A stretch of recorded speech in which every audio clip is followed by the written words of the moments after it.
Railway के बाद अब न्यूक्लियर सेक्टर में भी कई प्राइवेट कंपनीज कारोबार करती हुई नजर आएंगी। दरअसल लोकसभा में शांति बिल पास होने के बाद अब न्यूक्लियर सेक्टर में भी कई दशकों से कड़े रेगुलेशंस को अब आसान कर दिया गया है। दरअसल भारत जैसी दुनिया की सबसे तेज बढ़ने वाली इकोनॉमी के लिए एनर्जी और टेक्नोलॉजी सेक्टर अब जियोपॉलिटिकल रणनीति के लिहाज से भी बेहद अहम है। इसी वजह से एनर्जी सेल्फ रिलायंस अचीव करने के लिए आज़ादी के बाद न्यूक्लियर प्लान बनाया गया था। फिलहाल अब देश में करीब 25 न्यूक्लियर प्लांट्स मौजूद हैं, लेकिन साल 2047 तक 100 गीगावाट न्यूक्लियर कैपेसिटी का टारगेट रखा गया है। इसी टारगेट को हासिल करने के लिए एफडीआई लिमिट को भी 49% तक बढ़ा दिया गया है। वहीं अब रेगुलेशन में रिलैक्सेशन के बाद 2 लाख करोड़ की इंडियन न्यूक्लियर सेक्टर का पोटेंशियल अगले 20 सालों में 20 लाख करोड़ तक जा पहुंचेगा।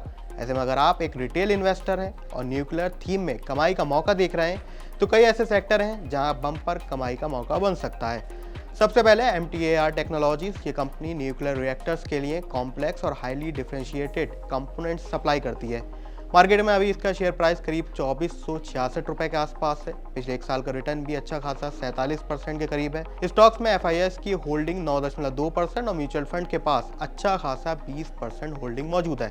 दूसरा अहम सेक्टर है NTPC, जो कि देश की बड़ी पावर जायंट है।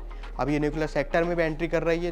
कंपनी अब जॉइंट वेंचर बनाते हुए NTPC न्यूक्लियर एनर्जी कॉर्पोरेशन के तौर पर जानी जाएगी। कंपनी ने सितंबर में 2800 मेगावाट का Mahi Banswara Rajasthan atomic power project Rajasthan में एस्टेब्लिश किया था। कंपनी का शेयर प्राइस अभी करीब 330 के आसपास है। पिछले 5 सालों में इसका रिटर्न 220% कर रहा है। हालांकि इस सेक्टर में NTPC की एंट्री नहीं है। कंपनी अपने पोर्टफोलियो को डाइवर्सिफाई कर रही है। ऐसे में अगले कुछ वक्त में इसमें बड़ा इन्वेस्टमेंट नजर आ सकता है। तीसरा अहम स्टॉक है GE वर्निवा। ये company advance reactor nuclear fuel के बिजनेस में इन्वॉल्व है।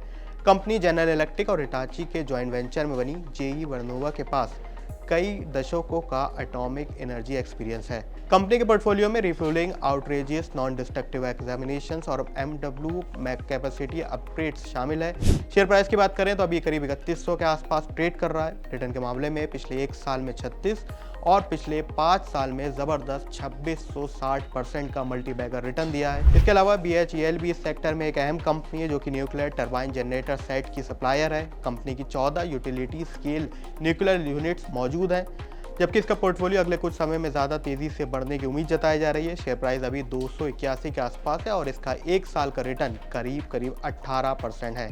कंपनी के प्रोस्पेक्ट काफ़ी अच्छे हैं। हालांकि चारों कंपनी न्यूक्लियर सेक्टर में नहीं है, लेकिन बड़ा इन्वेस्टमेंट आने की वजह से इसमें प्रोस्पेक्ट बढ़ सकते हैं। रेवेन्यू का भी कुछ ही हिस्सा न्यूक्लियर सेक्टर से आता है, जिसकी उम्मीद है कि आगे जाके बढ़ सकता है। तो अगर आप कोई नई थीम में निवेश करने वाले हैं तो न्यूक्लियर सेक्टर एक ऐसी थीम हो सकती है जिसे आप पोर्टफोलियो में शामिल कर सकते हैं। तो न्यूक्लियर थीम में अगर आप पहले से निवेश करते हैं तो हमें कमेंट सेक्शन में ज़रूर लिखें।